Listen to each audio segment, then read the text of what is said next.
আসসালামু আলাইকুম। নেতা কর্মীদের বাদ দিয়ে খুনি ব্যাংক লুটেরা একতরফা নিশিরাতের অবৈধ কমিটি ঘোষণা করা হয়েছে। এর ভাইকে মঞ্চে আসার জন্য অনুরোধ করছি। ঈশ্বরদী উপজেলা বিএনপির সাবেক সাংগঠনিক সম্পাদক হুমায়ুন কবির দুজানের নেতৃত্বে বিশাল একটি শহীদুলের নেতৃত্বে একটি বিশাল মোটরসাইকেল মিছিল আমাদের আজকের এই সংবাদ সম্মেলন মঞ্চে সমস্ত নেতৃবৃন্দ বিভিন্ন ওয়ার্ড এলাকা থেকে আজকের এই সংবাদ সম্মেলনের জন্য এসেছেন। তাদেরকে প্রত্যেকে চেয়ারে দেখবেন। আপনারা মঞ্চে এসে বসুন। লালন ভাই, আপনি প্রত্যেক সাংবাদিক ভাইদের হাতে আজকের আমাদের সংবাদ সম্মেলনের স্ক্রিপ্ট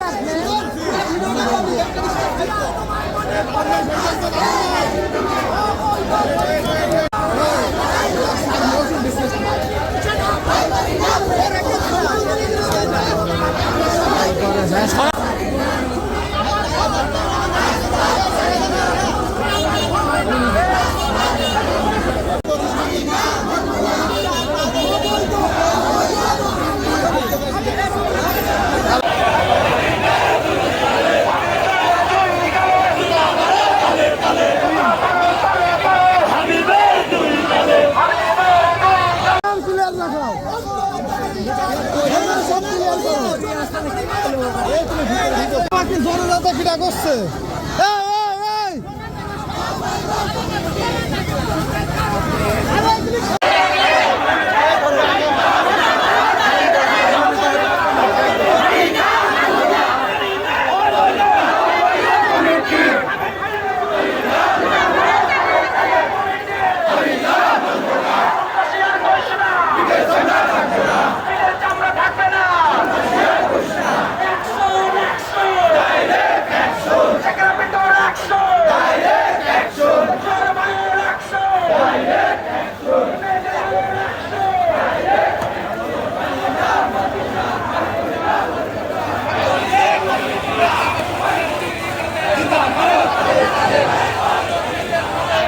সবাইকে ঈশ্বরদী উপজেলা বিএনপি এবং পৌর বিএনপির পক্ষ থেকে 48 ঘন্টার মধ্যে জনাব হাবিব ভাই আলোচনা ব্যতি রেখে কোনো ব্যবস্থায় যায় আমরা 48 ঘন্টার পার হওয়ায় সাবেক যে সেন্ট্রাল বিএনপি সাংগঠনিক সম্পাদক, তাই তাদেরকে নিয়ে সর্বপ্রথম বসে